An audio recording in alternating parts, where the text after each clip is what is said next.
ఏంటి బావగారు ఇది? సింపుల్గానే చేయమంటే కొంచెం గట్టిగానే ప్లాన్ చేసినట్టున్నారు. మంచి మనసుతో చూడటం వల్ల ఇదంతా గొప్పగా కనిపిస్తుంది, కానీ మా దృష్టిలో ఇది చాలా సింపుల్ అండి. ఒక్కగానొక్క ఆడపిల్ల ఉన్నంతలో ఈ మాత్రం కూడా చేయకుండా ఎలా ఉంటామండి?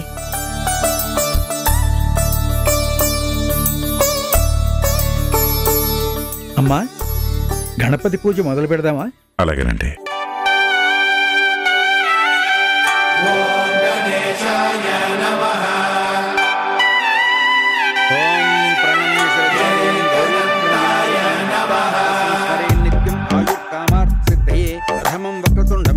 ఏకదంతం ద్వితీయకం తృతీయం కృష్ణపిండాక్షం గజవక్త్రం చతుర్థకం లంబోదరం పంచమం చ షష్ఠం వికటమేవ చ సప్తమం విఘ్నరాజం చ ధూమ్రవర్ణం తథా శివం కలశం కాలచంద్రం చ దశమం తు వినాయకం ఏకాదశం గణపతిం ద్వాదశం గజాననం ద్వాదశైకాని దశంతం త్రిసంఖ్యం య ధీమరః గజవిఘ్నయం తస్య సర్వసిద్ధి.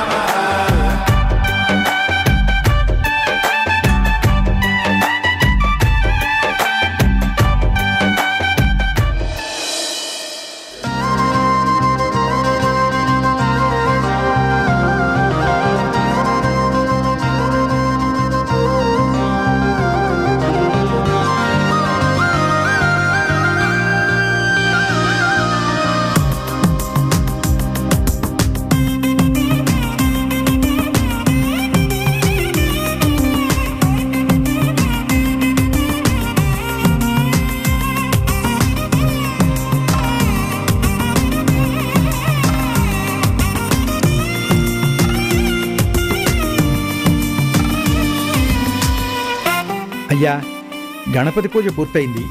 తాంబూలాలు మార్చుకోవాలి. మీకు కావలసిన వాళ్ళు అందరూ వచ్చారా?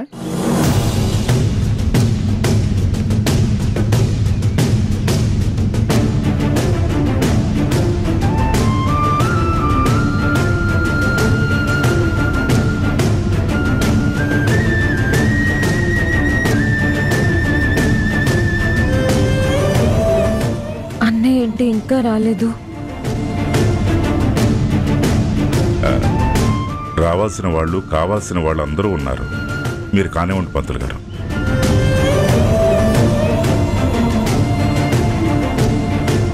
ఇరువురు తాంబూలాలు మార్చుకోండి. హరి ఓం శ్రీమన్మహాగణాధిపతే నమః. లక్ష్మీనారాయణాయ నమో నమః.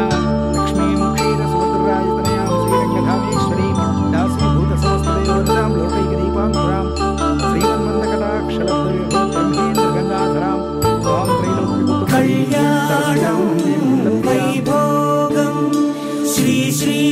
అయ్యా, ఇప్పుడు మీరు ఇవ్వండి.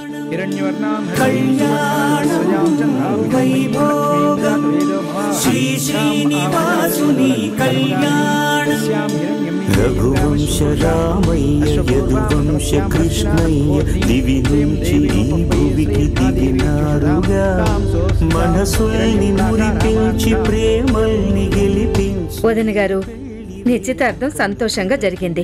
అంటే ఆల్మోస్ట్ సగం పెళ్ళైపోయినట్టే. వైభోగం శ్రీ శ్రీనివాసుని కళ్యాణం.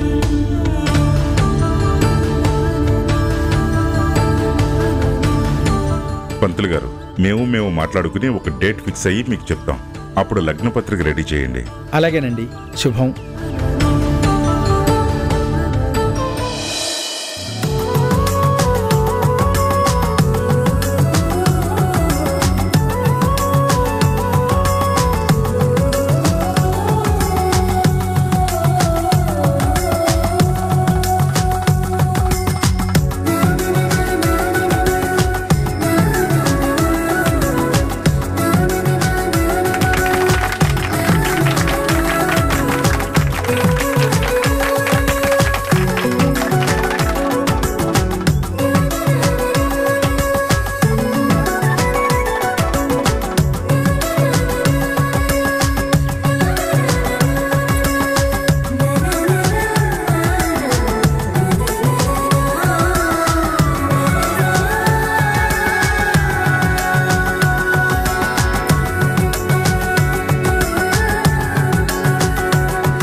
ఏవండి, కార్యక్రమం అయిపోయింది కదా, మీరు మీ అన్నయ్య నగలు ఇవ్వండి. అన్నయ్య పెద్దోడు కదా, ఫస్ట్ నువ్వు ఇవ్వు. హారిక పద.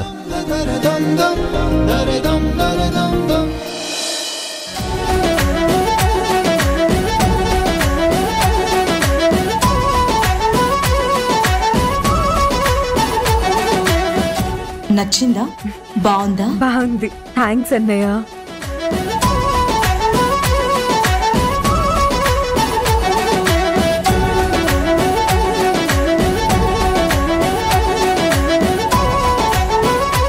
సుహాస్, మా చెల్లెలతో ఎక్కువ పనులు చేయించకుండా ప్రేమ ఎక్కువ చూపించాలి. రమ్మని చిటికేస్తే వెంటనే వెళ్ళాలి. అర్థమైందా? అర్థమైంది బావా. ఏమాత్రం తేడా వచ్చినా నా చేతికి బేడీలు పడతాయి.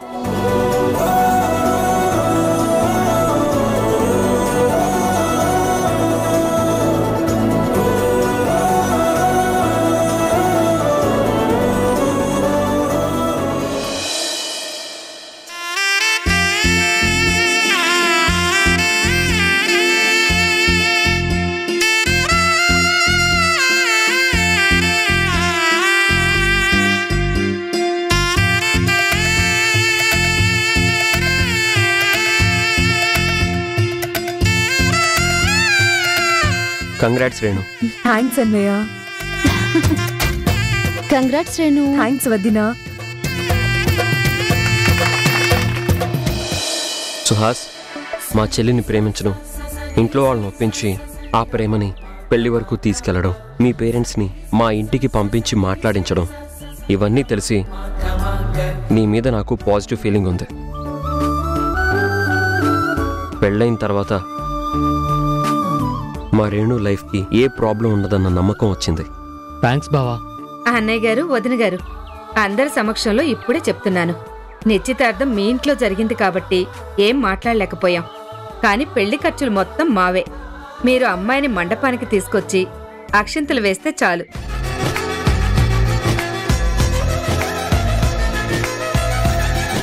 ఈ టైంలో సంజయ్ అన్నయ్య కూడా ఉంటే ఎంత బాగుండో.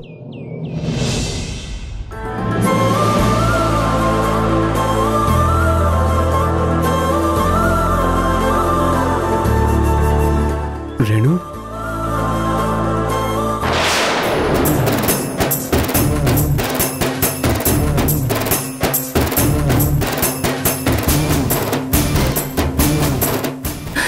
అన్నయ్య,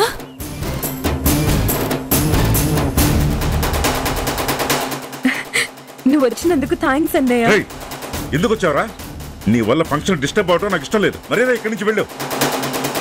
నేను వచ్చింది డిస్టర్బ్ చేయడానికి కాదు, ఒక అన్నగా నీ చెల్లిని దీవించడానికి. ఎవరు అడుగొచ్చావరా? ఏమండి, మన మధ్య ఎన్ని ఉన్నా తర్వాత మాట్లాడుకుందాం. మీరు ఆవేశపడి ఫంక్షన్ ని డిస్టర్బ్ చేయదు ప్లీజ్. అది కాదండి, వద్దండి. అందరూ ఉన్నారు. ఇప్పుడు గొడవ పట్టం వల్ల మన పరువైపోతుంది. చెల్లి కోసం వచ్చానంటున్నాడు కదా, వదిలేయండి.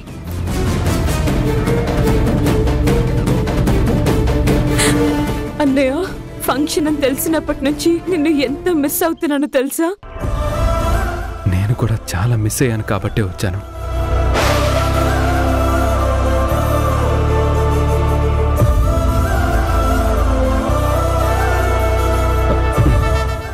మేఘన, ఆ గిఫ్ట్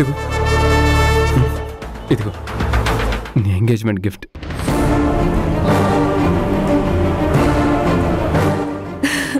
నువ్వు రావటమే పెద్ద గిఫ్ట్ అన్నయ్య. సారీ రేణు.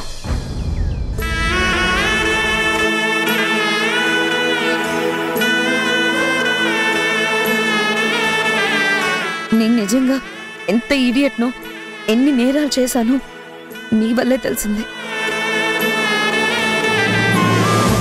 మీ అన్న చెల్లెళ్ళ ప్రేమ నన్ను మార్చింది.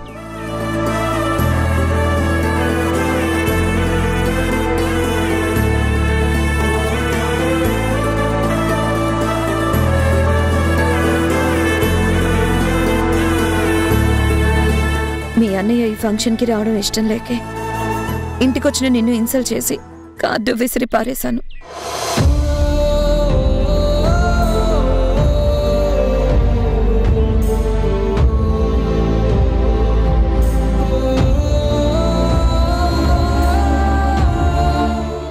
తర్వాత మీ అన్నయ్య మాటల్లో నీ మీద పెంచుకున్న ప్రేమ విని కన్నీళ్లు చూసి ఎంత తప్పు చేశానో అప్పుడే అర్థమైంది.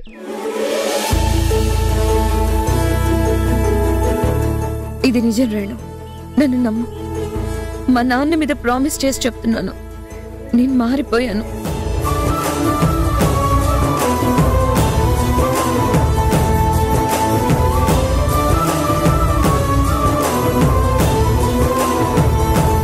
మీ అన్నయ్య ఈ ఫంక్షన్కి వచ్చింది నీకోసమే అయినా నేను మాత్రం మీ అందరి కోసం వచ్చాను.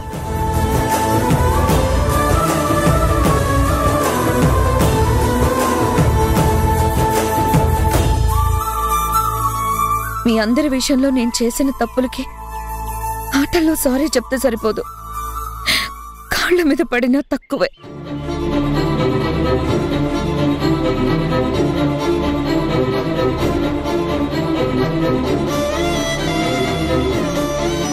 ఉషా, చేయని తప్పుకి నీ మీద నింద వేశాను. నిన్ను బాధ పెట్టి నేను బయటికి పంపించాను. నన్ను క్షమించు.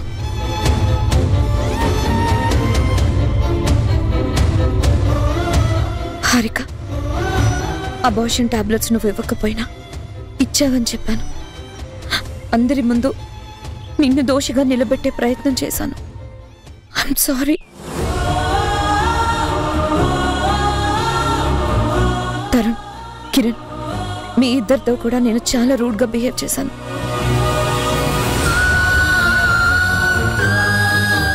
అందరికీ మనస్ఫూర్తిగా క్షమాపణ చెప్తున్నాను.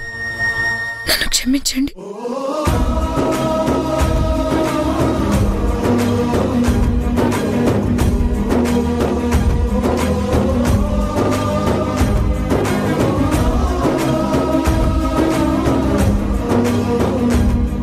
అవునరా, ఇందులో నా తప్పు కూడా ఉంది. నన్ను క్షమించండి.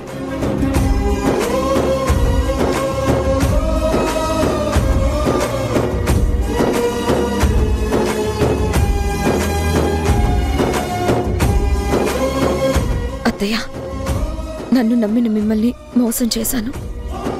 తండ్రి లాంటి మావయ్య గారిని అవమానించాను.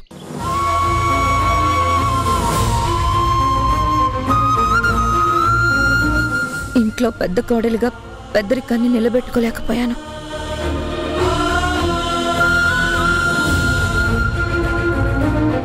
నాకు నచ్చింది జరగడం కోసం మిమ్మల్ని ఇన్ఫ్లుయెన్స్ చేశాను. డబ్బు పిచ్చి పట్టి మిమ్మల్ని అందరినీ దూరం చేసుకున్నాను. ఇప్పుడు తప్పులు తెలుసుకుని మీ ముందు కన్నీళ్లతో నిలబడ్డాను.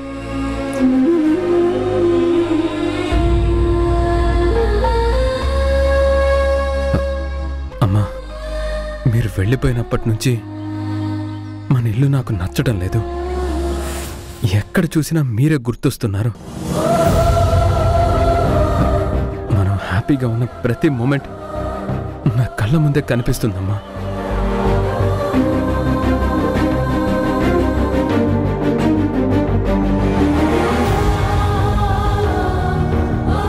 మేమిద్దరం ఈ రోజే లాయర్ దగ్గరికి వెళ్ళి ఆస్తి మొత్తం తిరిగి మీ పేరు మీదకి వచ్చేలా చేస్తాం. అందరం కలిసి తిరిగి ఆ ఇంట్లోనే ఉందాం.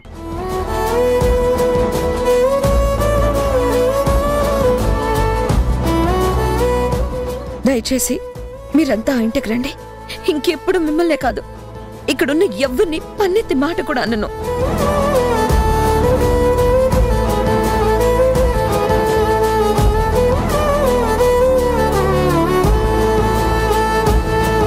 ప్రేమగా చూసుకుంటానే తప్ప ఎవరి మీద కోపం చూపించను.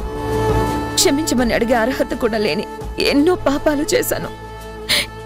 ఇప్పుడెంత పెద్ద శిక్ష వేసినా అనుభవించడానికి సిద్ధంగా ఉన్నాను. చేసిన తప్పుకి కన్నీళ్లతో పశ్చాత్తాపపట్టం కన్నా పెద్ద శిక్ష వేరే ఉండదు. అత్తయ్య గారు, మీరు తప్పులు చేయడం పిల్లలకు అలవాటు, క్షమించడం పెద్దల రివాజు.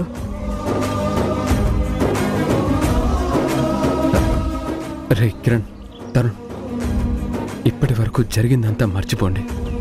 ఇంకెప్పుడు మిమ్మల్ని హర్ట్ చేయను. ఉషా, హారిక, ఇక నుంచి మనం తోడికోడళ్ళగా కాదు, సొంత అక్క చెల్లెల్లో ఉందాం. ఇదంతా నీ వల్లే రేణు. నువ్వు మా ఇంటికి రాకపోయి ఉంటే మీ అన్నయ్య విషయంలో నేను చేసిన తప్పు తెలుసుకునేదాన్నే కాదు. మనమంతా ఇంత సంతోషంగా ఉండేవాళ్ళమే కాదు. మీలో ఏ మార్పు అయితే చూడాలనుకున్నానో అది స్పష్టంగా కనిపిస్తోంది. చాలా సంతోషంగా ఉందిరా.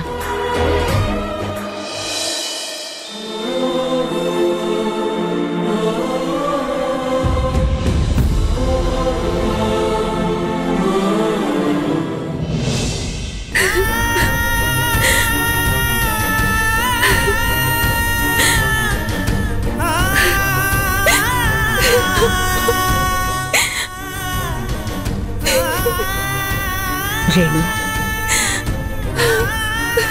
నువ్వు స్వయంగా వెళ్ళి కార్డు ఇచ్చినా కూడా సంజయ్ మేఘనలు రాలేదు.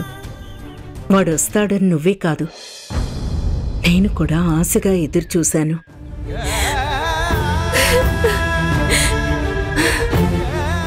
కొన్ని విషయాల్లో మీ నాన్నే కరెక్ట్ అమ్మా.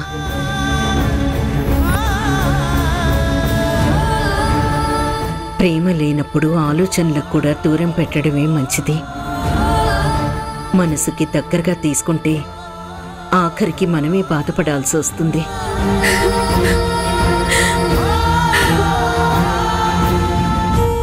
సర్లే, ఇప్పుడు ఆ విషయాలన్నీ ఎందుకు? ఈ నిశ్చితార్థం ఎలా చేయాలో అని భయపడ్డాను. మీ అన్నయ్యలిద్దరూ దగ్గరుండి చాలా బాగా జరిపించారు. ఇద్దరు అన్నయ్యలుండి సంజయ్ అనే లేడు కదమ్మా. అనుకున్నది కానప్పుడు అయిన దాంట్లోనే ఆనందం వెతుక్కోవాలి. నువ్వు నవ్వుతూ ఉంటేనే ఈ అమ్మ మనసు సంతోషంగా ఉంటుంది, సరేనా?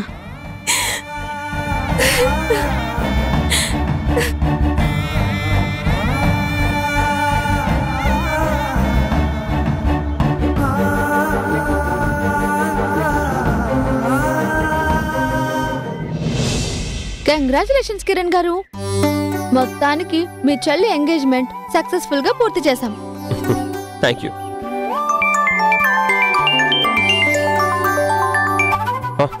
చెప్పండి సార్. ఇప్పుడా? ఓకే సార్, నేను వచ్చేస్తా.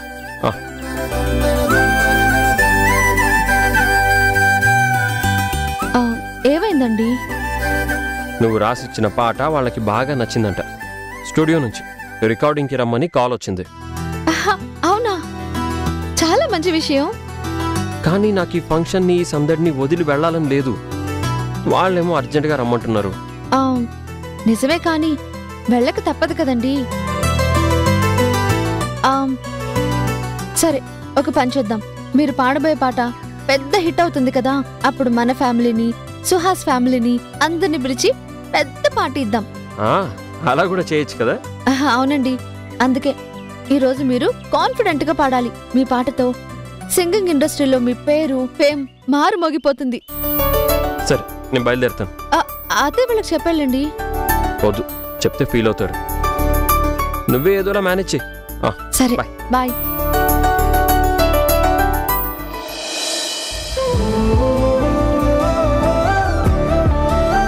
దేవుడా, శుభకార్యం జరిగిన ఇంట్లో నుంచి వెళ్తున్నారు. మా ఆయనకు అంతా శుభం జరిగేలా చూడు తండ్రి.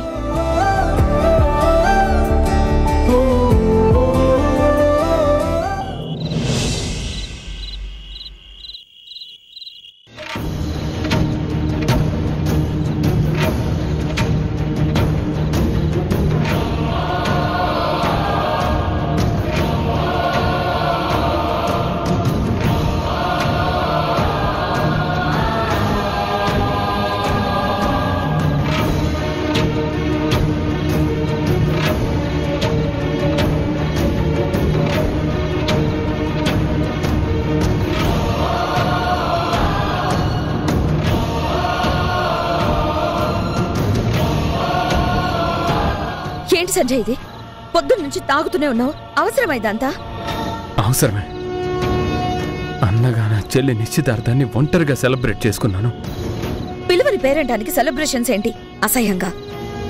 వాళ్ళు పిలవలేదు కాబట్టి ఇంట్లో కూర్చొని మందు తాగుతున్నాను. నా బాధని, కోపాన్ని ఈ పెగ్గలో కలుపుకున్నాను. రేణు పెళ్లి ఫిక్స్ అయిన తర్వాత నిశ్చితార్థం నుండి అప్పగింతల వరకు ప్రతి ఫంక్షన్ గ్రాండ్గా చేస్తానని తనకి మాటిచ్చాను. కానీ మాట మాత్రమే మిగిలింది. ఇప్పుడు అక్కడ నేను లేను, కానీ నిశ్చితార్థం మాత్రం జరుగుతుంది.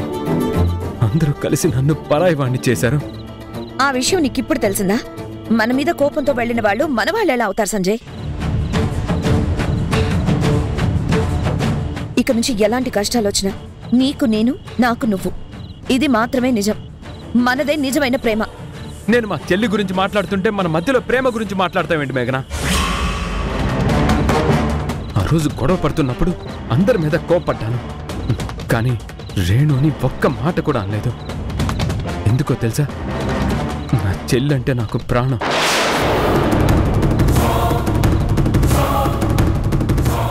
ఆ ప్రొడ్యూసర్ ఫోన్ చేసినప్పుడే చెప్పాను నాకు పాడే మూడ్ లేదు, నేను పాడను అని. బలవంతంగా నన్ను ఒప్పించావు.